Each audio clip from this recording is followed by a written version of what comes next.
itu siapa perempuan pakai hijab gitu loh, lewat dari dapur ke kamar mandi tapi senyum katanya gitu. Itu rumah tuh sudah menandakan tuh, Merinding.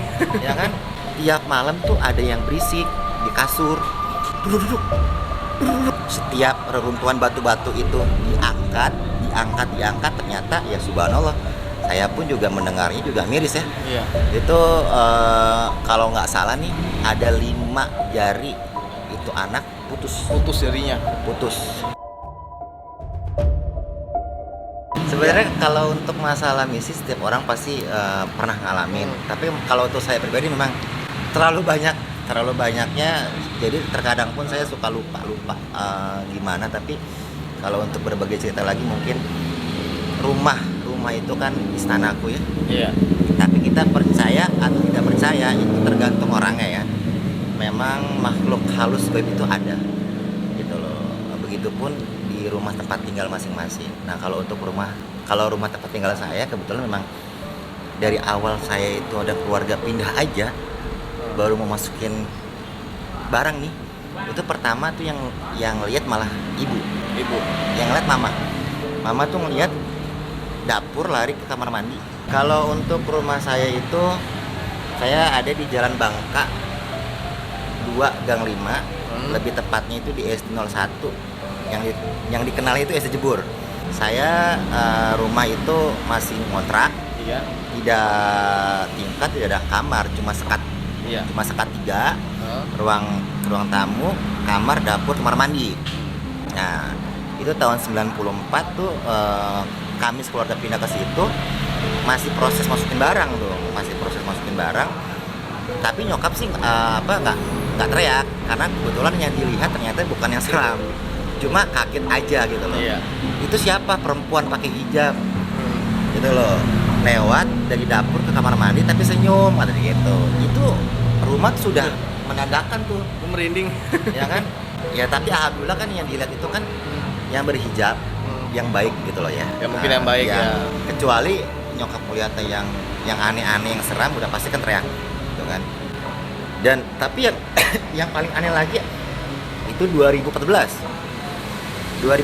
tuh ini real karena memang sebelah rumah sampai depan rumah itu tetangga tuh sampai ngomong. Itu 2014 tuh momen Idul Fitri, kami sekeluarga pulang kampung. Nah kebetulan kunci kita titip sama tetangga depan rumah kan.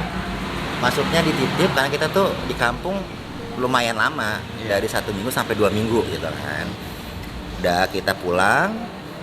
Nah singkat kata kita udah sampai ke Jakarta lagi nih, baru ngilangin capek, belum ada 1 hari ya kan, tiba-tiba tuh tetangga samping rumah datang ya kan. Kalau nyokap kan dipanggil Bude di situ kan. Iya.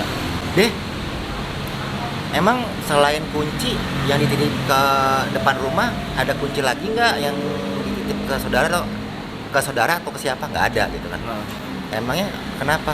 Tiap malam tuh ada yang berisik di kasur. Ada yang berisik di kasur? Iya, ada yang berisik di kasur, tapi itu selalu jam-jam orang istirahat. Berisiknya itu cuma berisik kayak kasur itu kayak ada yang ngebersihin, kayak ada yang sabet, kayak sapu lidi gitu loh. Iya. Gitu kan. Terus katanya ada yang suka dengar suara ngaji Di rumah itu. Ah. Merinding ya sumpah. kan. Kalau yang depan rumah itu pas mau ngecek, setiap mau ngecek kan dia tiap hari katanya ngecek. Maksudnya sebelum maghrib atau pas dia mau istirahat, mau tidur malam, mungkin jam nggak tahu jam 9 atau jam 10 atau jam 11. Iya. Terus setiap kali dia depan pintu rumah nih, setiap mau ngebuka itu dari dalam itu suka kayak ada yang gedor. Yang ngeduduk. Itu yang depan rumah tuh setiap mau ngecek rumah tuh baru mau buka aja, itu tuh pintu tuh kayak ada duduk gitu loh.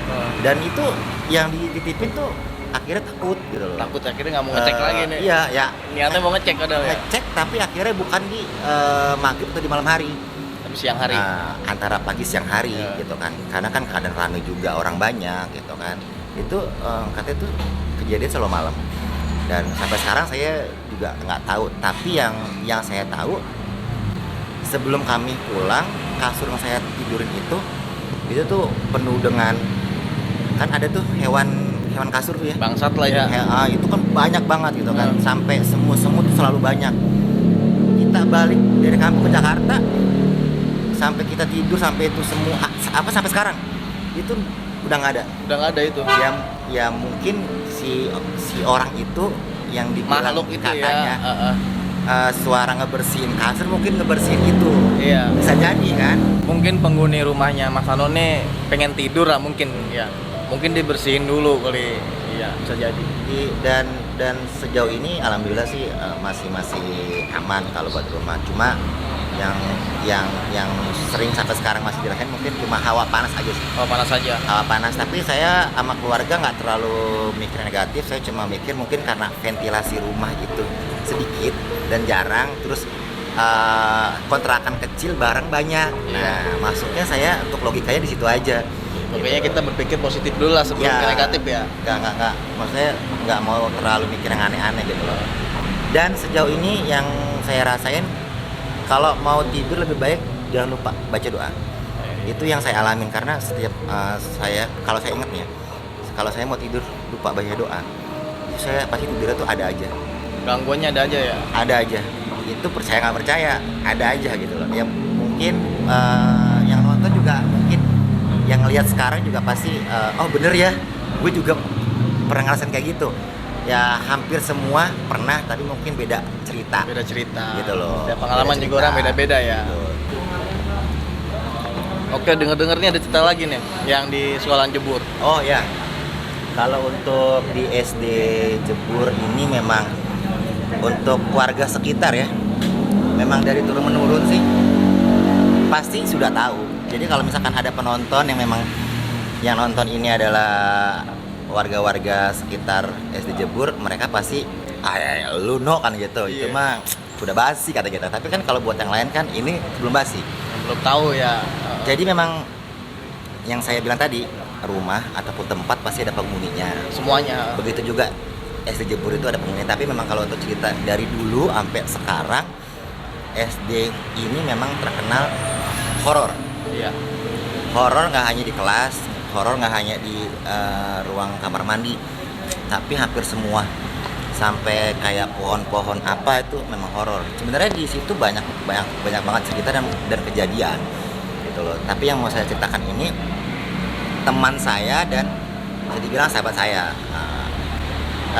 Jadi itu kebiasaan warga sekitar tuh kalau udah anak SD pulang sore lah ya, antara jam 4 jam 5 pasti pada ke SD itu buat main sepak bola. Buat main bola, Nah, lapangannya ya kan, buat main sepak bola. Nah, sebenarnya itu udah banyak peringatan, sudah banyak dari kejadian. Setiap anak-anak main bola belum berhenti pada saat azan maghrib, pasti ada aja yang dari pala bocor, Iya. yang dari kaki kesleo, sampai kaki luka, kebeset apa, itu banyak. Tapi yang paling parah dan fatalnya itu pas kejadian itu sih saya masih kerja, saya pulang kerja ke sore. Memang saya pulang tuh masih belum maghrib, udah azan maghrib kelar. Itu sudah rame tuh di sekitar SD tuh. Nah saya ngelihat ada abang saya ada tuh, namanya Botel ya di situ. Saya tanya, ada apaan mas? Iya. Di dalam ada yang kena musibah no, siapa? Itu gue masuk. Ya itu yang gue lihat itu anak udah dibopong. Itu dia punya dua tangan tuh ditutup pakai kain atau pakai tisu, saya kurang paham ya. Tapi itu anak nggak ada mukanya tuh nggak ada muka nangis atau sakit gitu kan. Ekspresinya datar lah ya. Pas saya cari tahu itu pas lagi main sepak bola, itu kan di lapangan itu kan emang ada ring basket. Ada ring basket. Pasti tau lah ring basket itu tingginya seberapa. Itu tembok betonnya itu tebelnya seberapa gitu. Dan katanya tuh itu bola nyangkut kering. Awalnya tuh kering ya. Nah, ada yang nendang, nyangkut kering. Nah, ini anak niatnya mau ngambil itu bola dari ring. Dia lari, lompat, dia gelayutan di ring itu. Katanya ya, tapi teman-teman yang di lapangan itu langsung kaget. karena itu hitungan detik. Ini anak lari lompat, dia nyampe ke ring cuma hitungan detik, itu tembok ring basket roboh Roboh itu. dari ujung ke ujung. Terus gimana itu Dari ujung ke ujung. Hah? Kalau roboh itu kan seharusnya kan dia dari atas ke bawah. Iya. Kalau ini kayak ada yang dorong. Jadi itu tembok jatuhnya tuh ini tembok tapi ke depan. Ke depan. Ke depan akhirnya menghantam ini anak. Tapi alhamdulillah ini anak yang ketindihan runtuhan itu tembok di bagian tangan dua-duanya. Dua-duanya habis itu. Nah, pas banget setiap reruntuhan batu-batu itu diangkat, ternyata ya subhanallah, saya pun juga mendengarnya juga miris ya. Iya.